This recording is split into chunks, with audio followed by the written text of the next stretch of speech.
Pablo নেরুদার নাম শুনলেই সবার আগে কি মাথায় আসে? অবশ্যই প্রেমের কবিতা, তাই না? কিন্তু কেমন হবে যদি বলি তারই একটি খুব সাধারণ ছিমছাম প্রেমের কবিতার আড়ালে লুকিয়ে আছে রীতিমতো রোমহর্ষক এক প্রতিবাদী বাস্তবতা? আজকের এই এক্সপ্লেনারে আমরা সাহিত্যের ঠিক এমনই এক লুক্কায়িত বিপ্লবকে উন্মোচন করতে যাচ্ছি। চলুন শুরু করা যাক।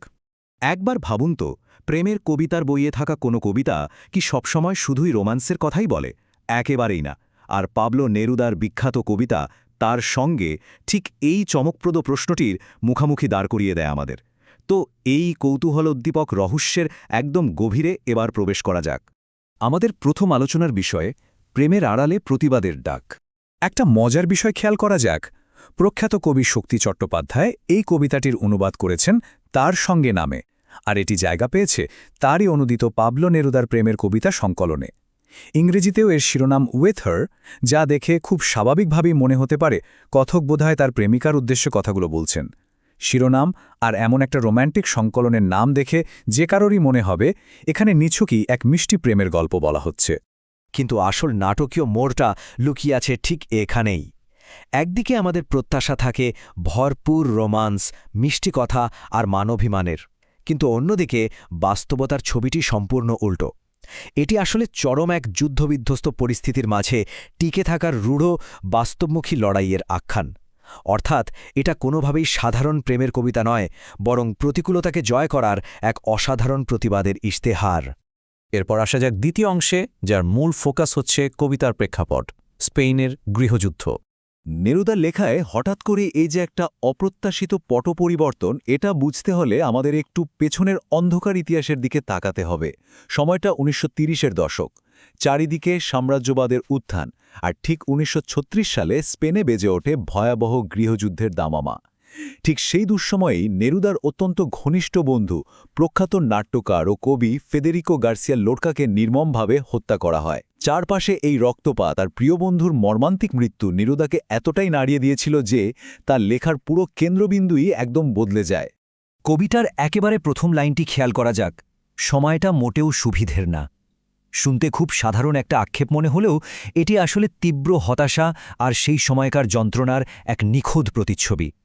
এই একটা লাইনই একদম পরিষ্কার করে দেয় যে এখানে কোনো প্রেমিক প্রেমিকার মানবিমানের গল্প চলছে না, বরং এটি এক নিপীড়ক, সহিংস ও চরম প্রতিকূল সময়ের প্রতি সরাসরি প্রতিক্রিয়া।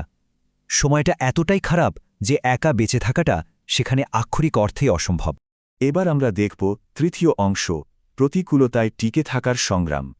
এই বৈরী পরিবেশে একসঙ্গে কিভাবে বেঁচে থাকতে হবে, কবিতাটি এরপর সেই রুক্ষ আর বাস্তব পদ্ধতিগুলোর দিকেই আলো ফেলে।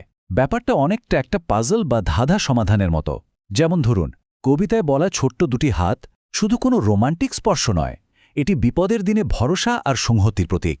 পাথরের ফাটল মানে হল যে কোনো জঘন্য পরিস্থিতিতেও টিকে থাকার জেদ, আর ঝুড়ি বা শাবল বোঝায় শ্রম ও লড়াইয়ের জন্য প্রস্তুত থাকাকে। অর্থাৎ একে অপরের হাত ধরে থাকা মানে এখানে প্রেম নিবেদন নয়, বরং বেঁচে থাকার জন্য মরিয়া হয়ে একে অপরকে আঁকড়ে ধরা। প্রকৃতির এই টিকে থাকার উপমাটি কিন্তু অসাধারণ। ঠিক যেমন কোনো বিশাল অশ্বত্থ বা ছোট্ট নয়নতারা গাছ নিরেট পাথরের ফাটলেও দিব্যি বেড়ে ওঠে, মানুষও ঠিক তেমনি চরম প্রতিকূলতার মাঝেও টিকে থাকার পথ খুঁজে নিতে পারে। এটি মানুষের অসীম সহ্য ক্ষমতা এবং সবচেয়ে ভয়ঙ্কর পরিস্থিতির সাথে মানিয়ে নিয়ে আবারও নতুন করে ঘর বাঁধার যে স্বপ্ন, সেটাকেই দারুণভাবে ফুটিয়ে তোলে। এরপর কবিতায় দেখা যায় কথক তার সঙ্গিনীকে কিছু অত্যন্ত জরুরি এবং দ্রুত নির্দেশ দিচ্ছেন। যেমন, আমার জন্য অপেক্ষা করো, ঝুড়ি নাও, শাবল নাও, জুতো পরো, কাপড় চোপড় নাও। একটু ভাবলেই বোঝা যায় এগুলো মোটেই কোনো রোম্যান্টিক আচরণের লক্ষণ নয়, তাই না? বরং এগুলো হলো যে কোনো মুহূর্তে পথে বেরিয়ে পড়ার বা লড়াইয়ের ময়দানে ঝাঁপিয়ে পড়ার এক চরম বাস্তবসম্মত প্রস্তুতি। নিত্য প্রয়োজনীয় জিনিস নিয়ে প্রস্তুত থাকতে বলা হচ্ছে, কারণ বিপদ ঘাড়ের ওপর নিঃশ্বাস ফেলছে। আমাদের আলোচনার চতুর্থ অংশ, রোমান্স নয়, বাস্তবতার দাবি।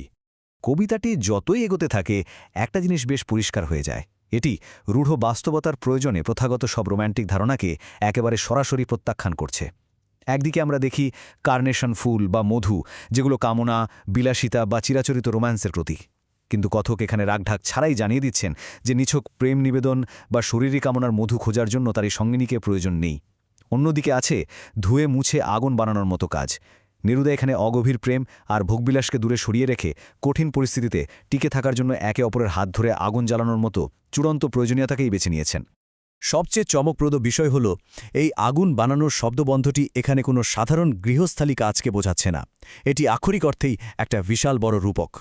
এটি হলো বৈরী শক্তির বিরুদ্ধে একটা ঐক্যবদ্ধ প্রতিরোধ করে তোলা এবং বিপ্লবের স্ফুলিঙ্গ জ্বালানোর হাতিয়ার। এই চরম প্রতিকূলতার বিরুদ্ধে প্রতিবাদের আগুন জ্বালাতেই আজ মানুষের একে অপরকে সবচেয়ে বেশি প্রয়োজন। এবার আমরা পৌঁছে গেছি পঞ্চম এবং শেষ অংশে, ঐক্যবদ্ধ বিপ্লবের আগুন। 4 হাত 4 চোখে একে যুজবই, এই একটা লাইনই হলো পুরো কবিতার একেবারে মূল নির্যাস। যুজবই মানে হলো যুদ্ধ আমরা করবই। খারাপ সময় যতই পাহাড়ের মতো মাথা উঁচু করে দাঁড়াতে চাক না কেন, এই বৈরী পৃথিবীকে রুখে দিতে ওই 4 হাত আর 4 চোখের যে সম্মিলিত শক্তি, সেটাই হলো আসল গেম চেঞ্জার। কেবল সারা জীবন একসাথে কাটিয়ে দেওয়ার জন্যই নয়, বরং এই ভয়ঙ্কর প্রতিকূলতার বিরুদ্ধে লড়াইয়ে টিকে থাকার জন্যই এই ঐক্যবদ্ধ হওয়াটা এতটা জরুরি। তাহলে দিন শেষে প্রশ্নটা থেকেই যায়, পৃথিবী যখন চরম অন্ধকারে নিমজ্জিত, তখন মানুষের এই ঐক্য আর সংহতি কি টিকে থাকার সবচেয়ে শক্তিশালী হাতিয়ার?